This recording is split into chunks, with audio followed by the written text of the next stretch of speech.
પહેલી જૂને દેશમાં છેલ્લા તબક્કાનું મતદાન થવાનું છે. બાકીના 2 તબક્કાઓમાં હવે જ્યાં મતદાન બાકી રહ્યું છે એ મોટાભાગની બેઠકો સમજી શકાય કે અનુમાન લગાવી શકાય એવી મોટાભાગની બેઠકો સરળ છે.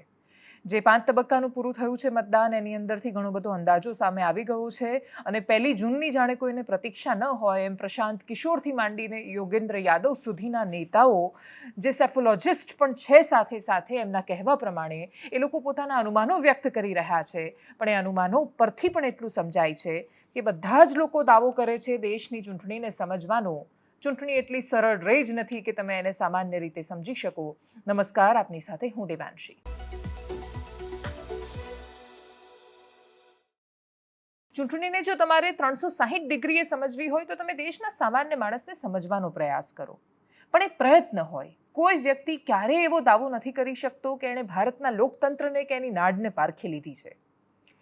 અને કોઈ એ દાવો કરે છે તો પણ એ દાવો પરમેનન્ટ નથી હોતો. એ સતત નથી ટકી શકતો સાતત્યની સાથે. સત્તાઓ આવે છે, પોતાનું સામ્રાજ્ય સ્થાપે છે અને પછી એ ધીરે ધીરે ડાયલ્યુટ પણ થાય છે. માત્ર ભારતીય નહીં પણ વિશ્વનો ઇતિહાસ આ કહે છે કે વર્ષોથી આમને આમ જ બધું ચાલ્યું આવ્યું છે. છતાં પણ પહેલી જૂનની શું કામ પ્રતીક્ષા છે? 4 જૂન સુધી, 4 જૂને પરિણામ આવે, બપોરે 12 વાગ્યા સુધીમાં ચિત્ર સ્પષ્ટ થાય ત્યાં સુધી ચર્ચાઓ માટે જો કોઈ મહત્વનું કેન્દ્ર બિંદુ રહેવાનું છે તો એ 1 જૂન રહેવાનું છે. 1 જૂને મોટા ભાગના એક્ઝિટ પોલ તમને એ અંદાજ આપી દેશે કે દેશનું પરિણામ કઈ બાજુ જઈ રહ્યું છે. બહુ જ અપવાદરૂપ કિસ્સાઓમાં દરેક એક્ઝિટ પોલ જે કહેતા હોય એનાથી સાવ વિપરીત પરિણામો આવ્યા હોય. પશ્ચિમ બંગાળમાં ઉદાહરણ તરીકે એ પરિસ્થિતિ જોવા મળી હતી કે મોટાભાગના એક્ઝિટ પોલ એવું કહી રહ્યા હતા કે ત્યાં ભારતીય જનતા પાર્ટીની સરકાર બની રહી છે, પણ એવું થયું નહીં. મમતા બેનર્જી ફરી એકવાર ચૂંટાઈને આવ્યા અને એમણે સત્તા મેળવી. પણ આવા અપવાદો બહુ થયા નથી. તમને એક્ઝિટ પોલ અંદાજો આપી દે છે કે પરિણામ કઈ બાજુ જઈ રહ્યું છે. પણ એ એક્ઝિટ પહેલાં જ્યારે અનેક સેફોલોજિસ્ટના ઇન્ટરવ્યૂ આવી રહ્યા છે, એવા વ્યક્તિઓ કે જે વર્ષોથી જેમની એજન્સી છે, જે લોકો સર્વે કરાવે છે અને એ લોકો એવો દાવો કરે છે કે એમની પાસે એ સેન્સ હોય છે. ઘણી બધી એજન્સી એટલે કે એક્સિસ માય ઇન્ડિયા અને બાકીની પણ ઘણી બધી એવી સંસ્થાઓ છે કે જેમની પાસે એક રેકોર્ડ છે સતત સાચા પડવાનો અને 70-80% કિસ્સાઓમાં એ લોકો સાચા પડેલા છે. એટલા માટે એમની વાતો ખૂબ મહત્વની છે. પણ પ્રશાંત કિશોરનો કરણ થાપર સાથેનો એક ઇન્ટરવ્યૂ ખૂબ વાયરલ થઈ રહ્યો છે. ઇન્ટરવ્યૂનો એક હિસ્સો જે વાયરલ થઈ રહ્યો છે એ સિવાય પ્રશાંત કિશોરે એની અંદર ઘણી બધી વાતો કરી છે. કરણ થાપર બેબાક ઇન્ટરવ્યૂ માટે જાણીતા છે અને એ ઇન્ટરવ્યૂ માટે જાણીતા બન્યા એમાં સૌથી મહત્વનું કારણ નરેન્દ્ર મોદી જ્યારે ગુજરાતના મુખ્યમંત્રી હતા ત્યારે એમનો ઇન્ટરવ્યૂ લીધો. નરેન્દ્ર મોદી પ્રશ્નોના જવાબ નહોતા આપી શક્યા એ વખતે. એ ઇન્ટરવ્યૂમાં પાણી પીને વચ્ચેથી નીકળી ગયા. દોસ્તી કાયમ બની રહેગી એવું કહીને જ્યારે નીકળ્યા અને પછી ઇન્ટરવ્યૂ વારંવાર ચાલ્યો ન્યૂઝ ચેનલ્સમાં, તો કોઈ પણ વ્યક્તિ જ્યારે ઇન્ટરવ્યૂ છોડીને વચ્ચે નીકળે છે તો એ સ્વાભાવિક રીતે હેડલાઇન બનાવે છે અને એ ઇન્ટરવ્યૂ લેવાવાળા એન્કરની છબી છે એ બહુ મહત્વની બની જતી હોય છે. કરણ થાપરની એ છબી બહુ બધા લોકોના મનમાં હશે. પ્રશાંત કિશોરે એ ઘટનાનું પુનરાવર્તન તો નથી કર્યું, પરંતુ એટલા તર્ક સાથે જવાબો નહોતા આપી શક્યા પ્રશાંત કિશોર. પણ એ બધાની વચ્ચે એમણે જે એક વાત કહી એના વિષય પર વાત કરવી છે. અનુમાનો પ્રશાંત કિશોરના પણ એ જ છે જે મોટાભાગના લોકો દેશમાં ફરી રહ્યા પછી સમજી રહ્યા છે કે ભારતીય જનતા પાર્ટી સરકારમાં પુનરાવર્તન નથી કરી રહી એવું કહેવું અતિશયોક્તિ હશે. એટલા માટે અતિશયોક્તિ છે કેમ કે પ્રધાનમંત્રી મોદીની લોકપ્રિયતા 2019ની સરખામણીએ તમે જોવા જાઓ છો તો તમને એમાં કોઈ જ શંકા નહીં લાગે કે લોકોનામાં એટલું બધું આકર્ષણ નથી.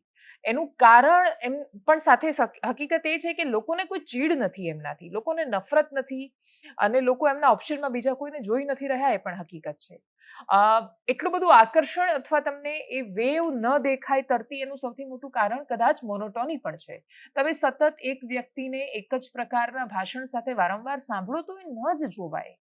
ઇન્ટરવ્યૂમાં પણ કદાચ એ થયું. પ્રશાંત કિશોરે ભારતીય જનતા પાર્ટીને ફરી એકવાર સત્તામાં એમણે જોઈ પોતાના અનુમાનોમાં અને જેટલા યોગેન્દ્ર યાદવ કે બાકીના અપવાદોને બાદ કરીએ તો એવા ઘણા બધા લોકો છે, લોકો એવું માની રહ્યા છે કે ભારતીય જનતા પાર્ટી બહુમતનો 272નો આંકડો પોતાના હાથે એકલા પાર નહીં કરી શકે. એનડીએની એટલે કે સાથી પક્ષોની એમને જરૂર પડશે અને સાથી પક્ષો આપશે સહયોગ તો જ ભારતીય જનતા પાર્ટી સત્તામાં આવશે. હકીકત એ છે કે જો ભાજપ પોતાના દમ પર 272 પાર ન કરે તો એનડીએના સાથી પક્ષો જેવા કે જેડીયુ એ સપોર્ટ જ ન કરે ભારતીય જનતા પાર્ટીને. જો એકલા હાથે નરેન્દ્ર મોદી અદ્ભુત રીતે સત્તામાં નથી આવી શકતા તો કોઈ એમને સપોર્ટ નથી કરવાનું એકદમ હકીકત છે. માત્ર વિપક્ષોમાં નહીં, ભારતીય જનતા પાર્ટીની અંદર કેટલાય રાજનેતાઓ એવા છે કે જે આખું એક એન્ટી ગુજરાત માહોલ મનમાં રાખીને બેઠા છે. એમની પાસે તર્ક છે. લોકો કહે છે કે ભાઈ અયોધ્યામાં 80-90% કોન્ટ્રાક્ટર ગુજરાતના હતા, યુપીમાં કામ કરવાવાળા લોકો ગુજરાતના છે, જ્યાં જો જાઓ ત્યાં ગુજરાતીઓ છે. એ પ્રકારે અડધી હકીકત તો અડધું એમણે પોતાની જાતે પૂર્વાગ્રહો બાંધી દીધા છે. અને એ પૂર્વાગ્રહો બાંધવાવાળું બીજું કોઈ જ નથી પણ ભારતીય જનતા પાર્ટીના જ ગુજરાત સિવાયના બાકીના રાજ્યોના નેતાઓ છે. એ લોકો એવું માને છે કે ગુજરાતના મોડલની જેમ દેશના મોડલને બનાવવામાં આવે છે ને એ રીતે ચલાવવામાં આવે છે. ગુજરાતીઓ એને અલગ દ્રષ્ટિકોણથી જુએ છે, પણ ગુજરાત સંપૂર્ણ દેશ નથી. બાકીના દેશના લોકોની અંદર જે સામાન્ય માણસો છે એની અંદર પણ એ રાજનેતાઓ ધીરે ધીરે દ્વેષ ભરવાની કોશિશ કરી રહ્યા છે. એ એમના પ્રયત્નોમાં કેટલા સફળ થશે કે નિષ્ફળ એ ખબર નથી, પણ આ વખતના પરિણામો એ બહુ બધી વાતો પર અસર કરવાના છે. અને એમાંથી સૌથી મોટી વાત, ભારતીય જનતા પાર્ટીની અંદર બેઠેલા એવા દિગ્ગજ નેતાઓ કે જેમના મનમાં દ્વેષ ભરાયો છે ગુજરાત રાજ્ય માટે, ગુજરાત રાજ્યના નેતાઓ માટે, એ કઈ રીતે આખી આ વાતને આગળ લઈ જાય છે. અને બહુ જ ઓબ્જેક્ટિવલી આ ઘટનાને કે ઘટનાક્રમોને જોઈએ તો આપણને એટલું સમજાશે કે જો કોઈ એવું માનતું હોય કે ભારતીય જનતા પાર્ટી પોતાની જાતે 272નો આંકડો પાર નથી કરી રહી, તો એ ખરેખર અતિશયોક્તિ છે. એટલે જે 5 તબક્કાના ચૂંટણી જે રીતે થઈ અને જે મુદ્દાઓ સામે આવ્યા એ જોતા કોઈ પણ મુદ્દો એવો કોમન નથી બન્યો કે આખા દેશમાં ભાઈ આ મુદ્દા પર ચૂંટણી લડાઈ રહી છે. 14માં સ્પષ્ટ હતું એક મુદ્દા પર ચૂંટણી લડાતી હતી, 19માં સ્પષ્ટ હતું એક મુદ્દા પર ચૂંટણી લડાઈ રહી છે, 2024માં એક મુદ્દા પર ચૂંટણી નથી લડાઈ. અને એક મુદ્દા પર ચૂંટણી ન લડાવવી અને સ્થાનિક પક્ષોનું મહત્વનું ઉભરીને આવવું એ ભારતીય જનતા પાર્ટી માટે ચિંતા કરાવનારો વિષય ચોક્કસ છે. પણ એ 400 પાર માટે કે 272 પાર માટે એ હજુ પણ બહુ જ મોટું શંકાનું સ્થાન છે. પ્રશાંત કિશોરે એ તર્ક રજૂ કર્યો કે નરેન્દ્ર મોદીની લોકપ્રિયતા નથી રહી. એમાં એમનું કારણ એક એવું હતું કે તમે એમના આપેલા ઇન્ટરવ્યુઝ જુઓ કે એમણે જે ઇન્ટરવ્યુ આપ્યા એમાંથી કોઈ ઇન્ટરવ્યુ એવો છે કે જે 1 મિલિયનને પાર નથી કરી શક્યો. 1 મિલિયનને પાર થવું મતલબ કે એ ઇન્ટરવ્યુને 10 લાખ લોકોનું જોવું. આ દેશ 150 કરોડ લોકોનો બનેલો, એટલે 140 કરોડ, અને આપણે કશું નહીં માનીએ, ઓલમોસ્ટ બધાના હાથમાં મોબાઈલ છે. આપણે એના અડધા લોકો લઈએ તો પણ 70 કરોડ લોકો એવા છે દેશમાં કે જેની પાસે મોબાઈલ છે, પોતાના વિચાર છે, ઇન્ટરનેટનો એક્સેસ છે અને એ ઈચ્છે તો એ ઇન્ટરવ્યુ જોઈ શકે એમ છે. એટલા કરોડ લોકોમાંથી 10 લાખ લોકોએ પણ જો ઇન્ટરવ્યુ નથી જોયો તો શું એનાથી એવું ક્યારે વ્યૂઝ માપદંડ હોઈ શકે? પ્રશ્ન આ વખતે સોશિયલ મીડિયા પર લડાતી ચૂંટણીનો આવીને ઉભો છે. કોંગ્રેસ સહિતના પક્ષોને ધ્રુવ રાઠી પરના વિડીયોના વ્યૂઝ જોઈને, રાહુલ ગાંધી રીલ બનાવે અને રીલ પર મિલિયન્સ વ્યૂઝ આવે એ જોઈને એમને એવું લાગી રહ્યું છે કે રાહુલ ગાંધીની લોકપ્રિયતા વધી રહી છે. રાહુલ ગાંધી પોતાના વ્યક્તિત્વમાં અને એમની લોકપ્રિયતામાં 2019ની સરખામણી એમનો ગ્રાફ ખાસ્સો ઉપર ગયો છે. પણ ભારતીય જનતા પાર્ટીના વિડીયો પર કે એમના સમર્થકો જે વિડીયો બનાવી રહ્યા છે એના પર વ્યૂઝ નથી આવતા, કે પ્રો ભારતીય જનતા પાર્ટી કોઈ વાત કરે છે ને એને નથી જોવામાં આવી રહ્યું, તો એનો મતલબ શું? ધરાતલ પર પણ એ લોકો જઈને વોટ કરે છે. કેમ કે વ્યૂઝ આવવા અને વોટ થવો એ બંનેમાં આસમાન જમીનનો ફરક છે. એટલો બધો ફરક છે કે આજે ઉદાહરણ તરીકે જમાવટની સાથે અમુક લાખ લોકો જોડાયેલા છે, તો એ લાખો લોક જમાવટના દર્શક છે, જમાવટના વોટર નથી. દર્શક મારી સાથે પણ હોઈ શકે, મારી સામે પણ હોઈ શકે. દર્શક મારી વાત પર ભરોસો પણ કરે, ન પણ કરે. દર્શક વોટ નથી કરતો. જરૂરી નથી કે એ વોટ કરતો હોય. બહુ જ ઓછા લોકો, એટલે 60,000 લોકો એવા ન હોય કે જે વોટ કરે જઈને, જો ખરેખર એવી કોઈ ચૂંટણી થાય. તો હકીકત એ છે કે વ્યૂઝ પરથી તમે અંદાજ નથી લગાવી શકતા ના લોકપ્રિયતાનો, ના વધતા ઘટતા મતદાનનો. એટલે પ્રશાંત કિશોરે જે તર્ક લગાવ્યો એ તર્કના આધાર પર મતદાન કેટલું થયું હોઈ શકે ખબર નથી. સામાન્ય માણસોની પાસે બહુ જ સામાન્ય વાતો છે. એટલી બધી સામાન્ય વાતો કે કદાચ એની પાસે સમય પણ નથી. પોતાના રોજિંદા જીવનમાં એટલો બધો અટવાયેલો છે, વ્યસ્ત છે. રાજનીતિની ખુલ્લેઆમ ચર્ચા કરતા, દરેક ઇન્ટરવ્યુઝ જોતા માણસો કેટલા. પણ 1 મિલિયન પણ વ્યૂઝ ન આવવા અને પ્રધાનમંત્રી મોદીની વાતોને વારંવાર ન સંભળાવી, કે એમનું ભાષણ શરૂ થાય કે તરત જ હજારો લોકોનું લાઈવમાં આવીને સાંભળવા માટે ન આવવું, એનું સૌથી મોટું કારણ એ છે કે કશું નવું નથી કહેવા માટે. સતત એકની એક વાતો, એકના એક પ્રકારની વાતો. પ્રધાનમંત્રી પ્રેડિક્ટેબલ થઈ ગયા છે. એ આવે ત્યારે ખબર જ પડી જાય છે કે એ શું બોલવાના છે. અને આવું જ્યારે થવા લાગે, એકને એક પ્રકારના સવાલ, એકના એક પ્રકારના જવાબ, ત્યારે સ્વાભાવિક રીતે એ મોનોટોની દર્શકના સ્વભાવ પર અસર કરે છે. અને એટલા જ માટે કદાચ પ્રધાનમંત્રી મોદીની સાથે પણ એ થયું. એમણે એવરેજ દિવસમાં 1 ઇન્ટરવ્યૂ આપ્યો. 5 વર્ષમાં પત્રકાર પરિષદ ન કરી. તર્ક એ આપ્યો કે ભાઈ પત્રકારોના સવાલો સારા નથી રહ્યા, અથવા પત્રકારો બહુ જ પ્રિજુડાઇસી, પૂર્વાગ્રહોના આધારે પ્રશ્નો કરે છે. તો તમે જ્યારે ઇન્ટરવ્યૂઝ આપ્યા ત્યારે એ પત્રકારો પણ તો એના એ જ પ્રશ્નો કરી રહ્યા હતા કે જે બસ સતત એકના એગોળના ગોળ પ્રશ્નો છે. વાક્ય રચના બદલાઈ, લોકોના પૂછવાનો અંદાજ બદલાયો. એક બે ઇન્ટરવ્યૂને બાદ કરી દઈએ એટલે જેમ કે આજ તકમાં 4 પત્રકારોએ સાથે મળીને જે ઇન્ટરવ્યૂ કર્યો કે બીજા 4-5 ઇન્ટરવ્યૂને બાદ કરીએ તો એના સિવાય કશું એવું ઉભરીને સામે ન આવ્યું. ઇન્ટરવ્યૂમાં પ્રધાનમંત્રીને એમની કાર્યક્ષમતા પર પ્રશ્ન કરાયો તો એમણે જવાબ આપ્યો કે બાયોલોજિકલ નથી પણ પરમાત્માએ મને મોકલેલો છે. એ પ્રકારનો જવાબ જ્યારે સામે આવે તો બહુ જ સ્વાભાવિક છે કે ટીકા પણ થવાની છે. સતત આપેલા ઇન્ટરવ્યૂથી પ્રધાનમંત્રી મોદીને પોતાની લોકપ્રિયતાના સંદર્ભે કોઈ જ ફાયદો થયેલો પ્રાથમિક દ્રષ્ટિએ તો દેખાતો નથી. ઇન્ટરવ્યૂના આધાર પર વોટ નથી મળતા પણ તમારી છબી એક બને છે અને એ છબી આગળ જતાં તમને ફાયદો કે નુકસાન કરાવી શકે છે. ભારતીય જનતા પાર્ટી આ દેશની રાજનીતિમાં એટલું મોટું કેસ સ્ટડી આપીને ગઈ છે ભારતીય રાજનીતિને. 2014ની ચૂંટણી, 2014ની ચૂંટણીમાં સોશિયલ મીડિયાનો ઉપયોગ, છબી બનાવવી અને કેવી રીતે લોકોના માનસમાં અંકિત થવું, કેવી રીતે વોટ્સએપ પર મેસેજ મોકલવા, કેવી રીતે મેસેજને વાયરલ કરવા, કેવી રીતે સોશિયલ મીડિયાનો હથિયારની જેમ ઉપયોગ કરવો, પોતાને ચમકાવવા માટે નહીં પણ બીજાને કાળા બતાવવા માટે, ખરાબ બતાવવા માટે પણ કેટલો ઉપયોગ કરવો એ ભારતીય જનતા પાર્ટી વર્ષોથી કરતી આવી છે. એમણે આ બધું જ કરી લીધેલું છે અને છતાંય પ્રધાનમંત્રી મોદીએ કોઈકની તો ડેફિનેટલી સલાહ હશે અથવા એમનો પોતાનો નિર્ણય હોઈ શકે પણ એમણે સતત ઇન્ટરવ્યૂ આપ્યા અને બધા જ ઇન્ટરવ્યૂ એક જ પ્રકારના ઇન્ટરવ્યૂ હતા. કશું જ નવું નહોતું, ના પૂછવાવાળા તરફથી નવું હતું, ના કહેવાવાળા તરફથી નવું હતું.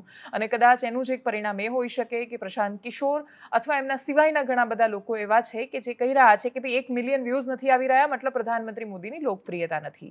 લોકપ્રિયતામાં ઘટાડો ચોક્કસ હોઈ શકે, એમાં કોઈ ના નથી પાડી રહ્યું, પણ વાસ્તવિકતા એ છે કે 1 મિલિયન વ્યૂઝ નથી આવતા તો 10 લાખ લોકો વોટ નથી કરતા એવું નથી હોતું. મત આપવા જતો માણસ એ ઇન્ટરવ્યૂ જોઈને નક્કી નથી કરતો મોટા ભાગે. એ ઇન્ટરવ્યૂ કદાચ આવનારા સમયમાં મોટી અસર કરી શકે. વર્તમાન ચૂંટણીમાં 2024ની ચૂંટણીમાં આ ઇન્ટરવ્યૂના કારણે વોટ વધી જવાની કે ઘટી જવાની કોઈ વિશેષ સંભાવનાઓ છે નહીં. પણ હા, ઘણું બધું હતું કે જે સતત નહોતું કહેવાવું જોઈતું. જો એ સતત ન કહેવાયું હોત તો એ વાતો રસપ્રદ રહેતી. કમનસીબે આ જ થયું છે. અત્યારે રાહુલ ગાંધી કનૈયા કુમારની સાથે એક સભામાં હતા દિલ્હીમાં.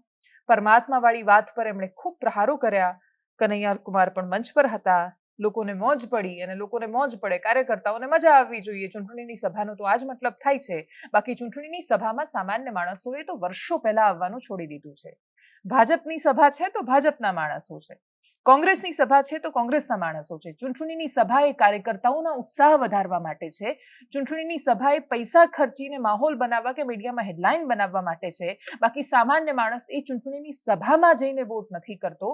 હજી પણ ગામડાના માણસો તો તોય પસંદ કરે છે સભામાં જઈને લોકોને સાંભળવાનું. બાકી મોટા શહેરોમાં સભા થાય ને લાખો માણસો હાજર હોય તો એ શહેરના માણસો હોતા જ નથી. કાં તો ભાડાના માણસો હોય છે ને કાં તો પોતાના કાર્યકર્તાઓ, સમર્થકો હોય છે, કાં તો કોલેજના છોકરાઓ હોય છે ને જેમને જબરદસ્તી લઈ જવામાં આવે છે. ગુજરાતમાં અમિત શાહની સભા હતી તો સિલ્વર ઓક યુનિવર્સિટીનો આપણે વિડીયો જોયો હતો કે જબરદસ્તી છોકરાઓને લઈ ગયા. એમને નહોતું જવું તોય લઈ ગયા હતા રોડ શોમાં. એટલે ભીડ મેનેજ થાય છે. રાહુલ ગાંધીનો શો હોય કે પછી પ્રધાનમંત્રી મોદીનો શો. કમનસીબે લોકો જાતે સ્વયંભૂ નીકળી પડે, બસ અમારા નેતા આવે છે અમે એમને સાંભળીશું. તો એ તો જયપ્રકાશ નારાયણનો સમય હતો કે અટલ બિહારી વાજપેયીની સભા હતી. અમદાવાદ તો સાક્ષી રહ્યું છે, ઇન્દિરા ગાંધીની સભામાં કોઈ ન હોય હાજર. અટલ બિહારી વાજપેયીને સાંભળવા લાખો માણસો આવ્યા હોય પણ છતાંય જીતે તો કોંગ્રેસ. ભારતીય જનતા પાર્ટીને વોટ નહોતા મળતા. એટલે સભામાં આવેલી ભીડ એ સ્વયંભૂ આવે તો એ નક્કી તો એ ખબર નથી પડતી એનાથી કે વોટ કોને મળવાના છે. ભારતીય લોકતંત્રની આ જ સુંદરતા છે કે ભલભલા લોકોની આગાહીઓ બાજુ પર રહી જાય છે. લોકતંત્રમાં છેલ્લે તો સામાન્ય માણસનો જય થાય છે. ચૂંટણીના પરિણામોમાં ભાજપ કે કોંગ્રેસનો નહીં, કોઈનો જય કે કોઈનો પરાજય નથી. આ દેશના લોકતંત્રનો જય છે કે આજે પણ આપણે ચૂંટણી કરીએ છીએ અને ખૂબ સુંદર રીતે બની શકે એટલા પારદર્શી રીતે કરાવવાની કોશિશ કરીએ છીએ. સમસ્યાઓ તો આવે છે. રાહુલ ગાંધી માટે રાજનૈતિક મોકો હતો, અવસર હતો. એમણે ખૂબ પ્રહારો કર્યા પ્રધાનમંત્રી મોદી પર. સાંભળીએ એમને. देश के प्रधानमंत्री चमचों के सामने इंटरव्यू में खुल के कहते हैं मैं बायोलॉजिकल नहीं हूं, मैं बायोलॉजिकल नहीं हूं, मुझे परमात्मा ने ऊपर से भेजा है, मिशन के लिए भेजा है. सड़क पे आपको ये कोई कह दे तो आप उसे क्या कहोगे? उसे कहोगे भैया माफ करो, काम अपना करो, हमें अपना काम करने दो. और उनके चमचे क्या कहते हैं? वाह वाह वाह वाह वाह, क्या बात बोली. परमात्मा ने भेजा है, प्रधानमंत्री को परमात्मा ने भेजा. भैया कैसा भेजा है? परमात्मा ने भेजा. और कोविड के समय कहते हैं लाशों की ढेर पड़ी हैं गंगा में, यहां पे यमुना पार हजारों लोग अस्पतालों के सामने, अंदर नहीं सामने लेटकर आखिरी सांस तोड़ रहे हैं। जिनको परमात्मा ने भेजा है वो आके कहते हैं भाई और बहनों मोबाइल फोन की लाइट जला दो। फिर युवा कहते हैं भैया हमें रोजगार दीजिए। जिसको परमात्मा ने भेजा है वो कहते हैं भैया एक काम करो, ये जो नालियां होती है ना इसमें गैस होती है, एक पाइप लो उसको नाली में डालो, पाइप में से गैस निकलेगी, गैस में आग लगाओ और पकौड़े बनाओ। भैया परमात्मा जी आपने कैसा आदमी भेज दिया। अजीब सी बात यह है कि ये सिर्फ 22 लोगों के लिए काम करते हैं, अदानी जी के लिए, अंबानी जी के लिए, वो जो भी चाहते हैं 2 मिनट में मोदी जी कर देते हैं। और गरीब जनता 24 घंटा हाथ जोड़ के कर्जा माफी मांगे, सड़क मांगे, अस्पताल मांगे, शिक्षा मांगे, नरेंद्र मोदी बस देखते रहते हैं। હવે વાત દેશના સામાન્ય માણસોની, ગુજરાત રાજ્યના સામાન્ય નાગરિકોની, હીટ વેવથી પીડાતા માણસોની કરીએ. હીટ સ્ટ્રોકનો સામનો અનેક માણસો કરી રહ્યા છે. મારી આસપાસના 3 લોકોના કિસ્સા મેં ઓલરેડી છેલ્લા 2 દિવસમાં જોયા કે જે લોકો 2 દિવસથી સતત વોમિટિંગ, ચક્કર અને પછી હોસ્પિટલમાં દાખલ એમને થવું પડે છે. ઘણા બધા લોકો બીમારીમાં ગંભીર રીતે સપડાઈ જાય છે. એટલી હદે એમના શરીરમાંથી ઉર્જા જતી રહે છે. પણ આ હીટ સ્ટ્રોકને દૂર કરવા માટે સામાન્ય માણસો જેણે મજબૂરીમાં આજે પણ અમદાવાદ શહેરના એ ઉકળતા તાપમાનની વચ્ચે જ્યારે તમારી ચામડી લિટરલી રીતસરથી તમારી ચામડી બળતી હોય ત્યારે આજે પણ એ કન્સ્ટ્રક્શન સાઇટ પર કામ કરતા મજૂર વિશે એનું કેવી રીતે સારું થઈ શકે એ વિશે ચર્ચાઓ ખૂબ ઓછી થઈ. શહેરમાં કે ગામડાઓમાં અનેક માણસો એવા છે કે જે મફતમાં છાશનું વિતરણ કરી રહ્યા છે. અનેક લોકો એવા છે કે જે થોડુંક ઠંડુ પાણી છે એ પીવા માટે લોકોને આપી રહ્યા છે. જેની પાસે પણ માનવતા વધી છે અને જેની ક્ષમતા છે એ સામાન્ય માણસને મદદ કરવાની કોશિશ કરી રહ્યો છે. પણ આમાંથી મોટા ભાગના કોઈ લોકોએ હેડલાઇન ન બનાવી. પણ અમદાવાદમાં રમાયેલી એક મેચ જેમાં કોલકાતા નાઇટ રાઇડર્સની પણ અમદાવાદમાં નરેન્દ્ર મોદી સ્ટેડિયમમાં મેચ હતી અને એ ફ્રેન્ચાઇઝીના માલિક હોવાના નાતે સુપરસ્ટાર શાહરૂખ ખાન પણ હાજર હતા. અને શાહરૂખ ખાનને પણ એ ગરમીની અસર થઈ તો હીટ સ્ટ્રોક જેવું એમને થયું તો એમને અમદાવાદમાં અહીંયા કેડી હોસ્પિટલમાં લાવવામાં આવ્યા અને પછી એમની સારવાર કરવામાં આવી. ચારેય બાજુ આની ચર્ચા જોઈ. સોશિયલ મીડિયા પર લોકો શાહરૂખ ખાનને હીટ સ્ટ્રોક આવ્યો, શાહરૂખ ખાનને વોમિટ થઈ, શાહરૂખ ખાનને દાખલ કર્યા, એ રીતે જે રીતે ચર્ચા કરતા હતા એ જોઈને વિચાર આવ્યો કે આ તો હકીકત છે કે આપણા દેશમાં લોકોને પોતાનું એડ્રેસ આવડતું હોય કે ના આવડતું હોય પણ શાહરૂખ ખાનનો બંગલો મન્નત નામ છે એનું ને આ વિસ્તારમાં આવેલો છે કે પછી સલમાન ખાન ગેલેક્સી અપાર્ટમેન્ટમાં રહે છે કે પછી અમિતાભ બચ્ચનનો જલસો બંગલો છે કે બીજો કોઈક બંગલો છે કે પછી એન્ટિલિયા છે મુકેશ અંબાણીનો, આ બધા વિશે ખબર હોય છે. આપણને મોટા લોકો માટે અફેક્શન છે, સેલિબ્રિટીને આપણને જોવા ગમે છે, એન્ટરટેનમેન્ટ આપે છે, મનોરંજન આપતા લોકોનું સન્માન હોવું જોઈએ. આ દેશના સામાન્યમાં સામાન્ય માણસની અંદર પણ આગળના જીવનની અને જીવનમાં થોડી ક્ષણો એવી હોય છે કે જે મનોરંજનની હોય છે, આશા પૂરવાવાળા લોકો છે, એ લોકોનું પૂરું સન્માન હોવું જોઈએ. પણ શું શાહરૂખ ખાનનું બીમાર પડવું એ ખરેખર એટલા મોટા સમાચાર હોઈ શકે કે ચારેય બાજુ એની ચર્ચા જોવા મળે? કમનસીબે હા એટલા મોટા સમાચાર હતા. સમાચાર માધ્યમો પાસે એ બાનું છે કે લોકો જુએ છે એટલા માટે અમે બતાવીએ છીએ. લોકો કહે છે કે ભાઈ આમાં કશુંક નવું હતું એટલા માટે અમે જોયું. પણ એ બધાથી ઉપર ઉઠીને આપણે ત્યાં એ માણસોની ચર્ચા જ ન થઈ જેમણે આટલી ગરમીની વચ્ચે પણ કશુંક એવું કરવાનો પ્રયાસ કર્યો કે જે કરી શકે છે આ સમાજ માટે. અમદાવાદના ઘાટલોડિયા વિસ્તારમાંથી હું બપોરે આવી રહી હતી તો મેં જોયું કે 2-3 NGO છે કે મફતમાં છાશ વિતરણ કરી રહ્યા હતા. મહીસાગરની એક સંસ્થા છે, વેપારી છે કે એમણે આટલી ગરમીમાં શહેરમાં આવતા માણસો માટે, નગરમાં આવતા લોકોને છાશનું વિતરણ કર્યું. કોઈ પાણી પીવડાવે છે, કોઈ પક્ષીઓ માટે ચણ અને પાણી મૂકી રહ્યું છે. તો માણસ બની શકે, નાનો માણસ છે, એની પાસે એટલા કરોડો અબજો રૂપિયા નથી અને છતાંય એ કોશિશ કરે છે. જેની પાસે કરોડો રૂપિયા છે એ શું કરે છે? તો એ પોતાની કન્સ્ટ્રક્શન સાઇટ પર મજૂરને 2 કલાક માટે પણ આરામ નથી આપતો. બપોરે 2 વાગે પણ એ કન્સ્ટ્રક્શન સાઇટ પર ઉપર કામ કરતો હોય છે. આ એ જમાનો નથી કે 2 કલાક કામ નહીં કરે ને 2 કલાકને એને એક્સ્ટ્રા રૂપિયા આવશે તો એનું કંઈ નુકસાન થઈ જવાનું છે. કમનસીબે જે લોકોનું ગ્લોબલ વોર્મિંગમાં ખાસ કોઈ યોગદાન જ નથી, જે લોકો પ્રદૂષણ માટે જવાબદાર નથી, જે લોકો જવાબદાર નથી 45 ડિગ્રી ગરમી શું કામ છે, એ લોકો એમનો સામનો કરે છે, એ લોકો એનો ભોગ બને છે.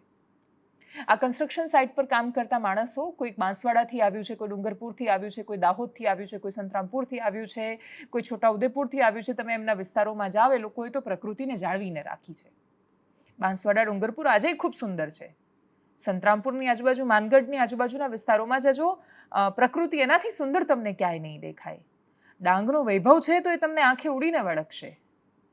તમે દાહોદમાં જાઓ તો તમારા દિલમાં વસી જશે. એટલું સુંદર છે ત્યાં, એટલી સુંદર જગ્યાઓ છે ત્યાં. સૌથી વધારે પ્રાકૃતિક સંસાધનો છે, પ્રકૃતિને સાચવીને રાખે છે, પણ એ લોકોની પાસે રોજગારીનો બીજો વિકલ્પ નથી.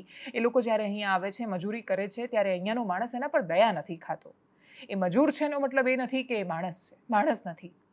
બહુ જ બધા લોકો એને રસીકોણથી જુએ છે. ભાઈ એ લોકોને તો ટેવ હોય, એ લોકો તો ગમે તે ખાઈને ચલાવી લે, એ લોકો તો ગમે ત્યાં રહી શકે. વાત સાચી છે કે એ લોકોને તો ટેવ હોય છે આની.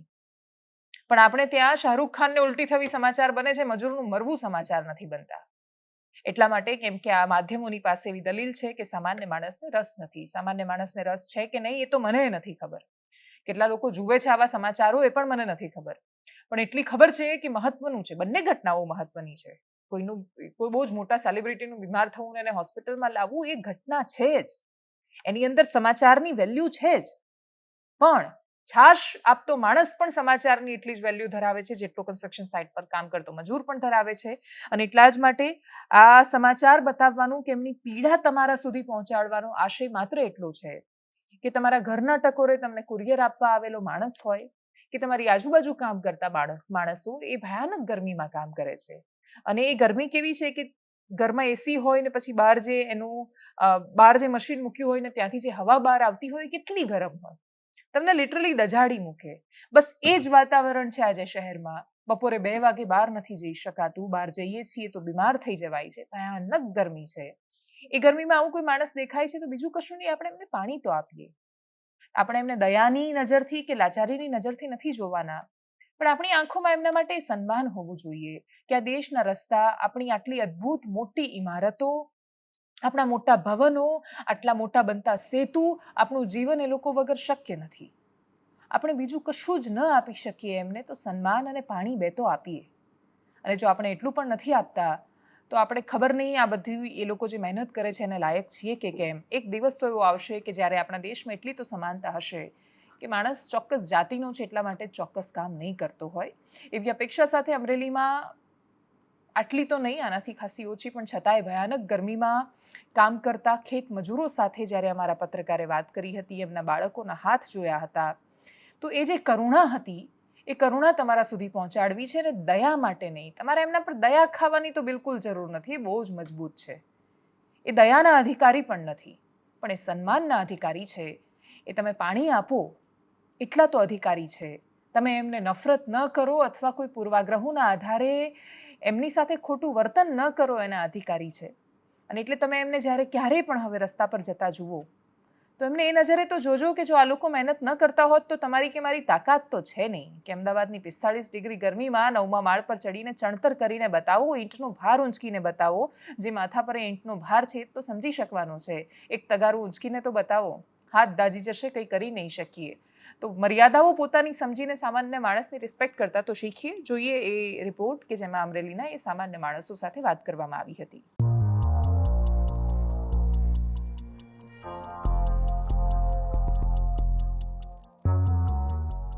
પડી જાય તડકાનું કામ કરે તો 500-600 રૂપિયા પડી જાય. એમ કામ કરવું પડે ને એટલે તમે વિડીયો લેવા આવ્યા. આજે મોઢું બતાવો તમારું. બધું જ બળી ગયું છે. હોઠ બળી ગયા છે, સ્કિન બળી ગઈ છે, હાથની બી એ જ હાલત છે.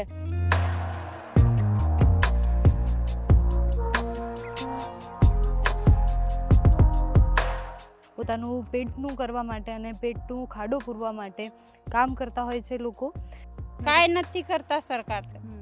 અમે તો એમને એમ બિચારા મજૂરી કરી ખાતા. એટલે આ બાળકોનું ભવિષ્ય એવું છે કે જન્મે ત્યારથી મા બાપને આવી રીતના કામ કરતા જ જોયા હોય.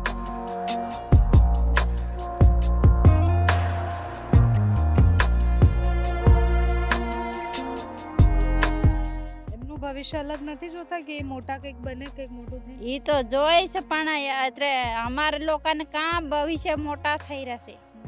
એ મેલે જતી ને સરકાર ક્યાં મેલે છે એમાં. આવા સામાન્ય માણસો જ આ દેશને ખાસ બનાવે છે. આ લોકોના કારણે દેશનું ભવિષ્ય વધારે ઉજ્જવળ છે, કેમ કે એમનું બાળક આ બધું જોઈ રહ્યું છે. અપેક્ષા રાખીએ કે એના સુધી ભણતર પહોંચે અને બાકીની ઘણી બધી એ લાગણી પણ પહોંચે. કેમ કે એક હકીકત એ છે કે દરેક માણસ ભણ્યા પછી પણ પોતાને ગમતું કામ કરી શકશે કે કેમ, એના પર બહુ મોટો પ્રશ્ન છે. આપણે બહુ વિશાળ આબાદી છીએ, 150 કરોડનો દેશ છીએ, એની સામે આપણા સંસાધનો એટલા વધારે નથી. બાકીના દેશોની સાથે આપણે સરખામણી નથી કરી શકતા. એનું બહુ મોટું કારણ આપણી વસ્તી છે. પણ એ વસ્તીની પાસે એવું તો કામ હોય અને એ કામની ઇજ્જત હોય. કામ કરતાં એ સૌથી વધારે મને યાદ છે, નાના હતા તો મેં અનેક સ્ત્રીઓને એવી કહેતા સાંભળી છે કે કોઈ જશ ન આપે તો ચાલે, પણ અબજશનો ટોપલો ઢોળે ત્યારે બહુ ખરાબ લાગે. તો એવા અનેક માણસો છે કે જે લોકોને એમના જીવનમાં એમના કામનો કોઈ દિવસ જશ જ નથી મળતો. એટલે કોઈ ડૉક્ટર હોઈ શકે, કોઈ એસ્ટ્રોનોટ હોઈ શકે, કોઈ પોલિટિશિયન હોઈ શકે, કોઈ અધિકારી હોઈ શકે, કોઈ મજૂર હોઈ શકે, કોઈ પ્લમ્બર હોઈ શકે, ગમે તે હોય, પણ એ એનું કામ છે, એનું કામ કરે છે. અને બસ એટલી જ સરળતાથી જો લોકોને જોવામાં આવે તો દુનિયા કદાચ બહુ સારી થઈ શકે છે. પણ આપણે ત્યાં તો દરેક વ્યવસાયનું ઈગો બહુ મોટું કામ કરે છે. એમને થોડું બધાને સરકારી નોકરી લેવી છે, આજુબાજુ ચાકરી કરાવવા માણસો જોઈએ છે. ખેર, એ સામાન્ય માણસ સાથે ઠગાઈ કેવી રીતે થાય છે એના વિશે વાત કરવી છે. તમે પણ ક્યારેક એવું કર્યું હશે કે પાન કાર્ડ બનાવવું છે તમારે, કે આધાર કાર્ડ બનાવવું છે, કે બેંકમાં અકાઉન્ટ ખોલવું છે, કે ક્યાંય પણ, તો કોઈ એજન્ટે તમારા ડોક્યુમેન્ટ આપ્યા હશે. વારંવાર ના પાડવામાં આવે છે કે તમારા ડોક્યુમેન્ટ કોઈના સુધી ન પહોંચવા જોઈએ. મોબાઈલનું સિમ કાર્ડ લેવામાં તમે 4 આધાર કાર્ડ આપતા હશો, સાઇન કરીને આપતા હશો. તો આ બધું કરતા હોય તો તમે એટલા માટે ન કરતા કેમ કે હજુ એક તમને કિસ્સો સંભળાવવો છે. પાટણના ખેમરાજભાઈ દવે એમનું નામ છે અને ખેમરાજભાઈ દવે પાટણમાં છેલ્લા 10 વર્ષથી ત્યાંની ગંજ બજારમાં ચાની દુકાન ચલાવે છે. ચાની લારી ચલાવે છે એટલે બહુ જ સ્વાભાવિક છે કે એ એટલા મોટા ચાવાળા નથી કે એમનું કરોડોનું સામ્રાજ્ય હોય. ઇન્કમટેક્સ ડિપાર્ટમેન્ટે એમને 49 કરોડ રૂપિયાની આઈટી નોટિસ આપી. 49 કરોડ રૂપિયાની. એટલે પહેલી વાર જ્યારે ઓગસ્ટ 2023માં નોટિસ આવી ત્યારે તો ખેમરાજભાઈને વાંચતા જ ન આવડી, કેમ કે આખા ઘરમાં કોઈને અંગ્રેજી જ નહોતું આવડતું. તો 49 કરોડની નોટિસ આવી છે એ પણ એમને ખબર ન પડી. થોડા મહિના પછી પાછી આવી, ફરી આવી, આ બધું ચક્ર ચાલે રાખ્યું. તો આ ચક્કરના અંતે એમણે બાજુવાળા કોઈને જઈને વંચાવ્યું કે ભાઈ આ કહેવા શું માંગે છે.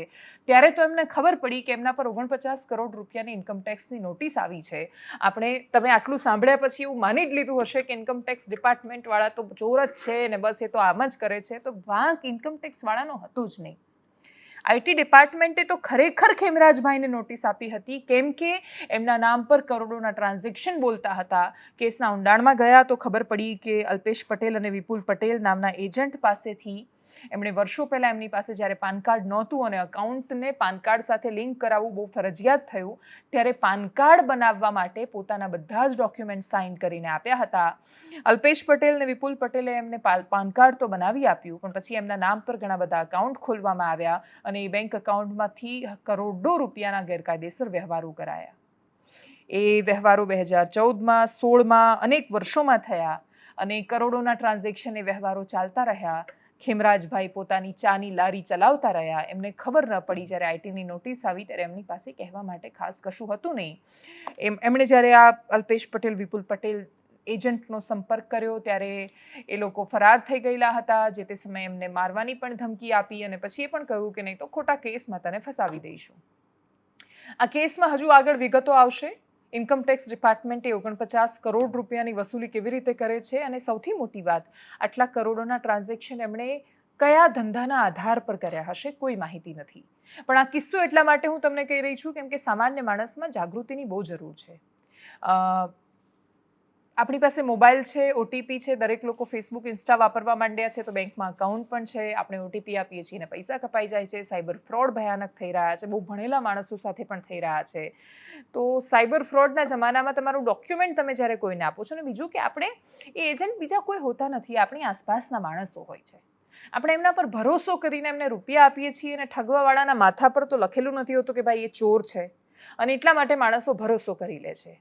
પણ હવે ભરોસો તો કોઈનો થઈ શકે એવો નથી અને એટલા જ માટે આજના સમયમાં ખેમરાજ દવેનો આ કિસ્સો છે એના પરથી એટલું તો સમજવું જોઈએ કે તમે જો કોઈને આપ્યા છે આ પ્રકારે ડોક્યુમેન્ટ્સ, પાન કાર્ડ કઢાવવા કે આધાર કાર્ડ કઢાવવા કે બેંક એકાઉન્ટ ખોલાવવા કે સિમ કાર્ડ લેવા કે ગમે ત્યારે, તો એટલા માટે ચેતવાની જરૂર છે કેમ કે તમારા નામ પર કરોડોની નોટિસ આવે ને તમને ખબર જ ન હોય તો હાલત શું થાય એમની. અપેક્ષા રાખીએ કે માણસ એટલીસ્ટ માણસાઈ પર ભરોસો રહે. આપણે એટલી સ્થિતિમાં તો આપણી આવનારી પેઢીને આ દુનિયા અને સમાજ આપીને જઈશું. એનાલિસિસમાં અત્યારે બસ આટલું. જો આપ અમને યુટ્યુબ પર જોઈ રહ્યા છો તો સબસ્ક્રાઇબ કરો, ફેસબુક પર જોઈ રહ્યા છો તો ફોલો કરો, મારા વિડીયોને શેર કરો. નમસ્કાર.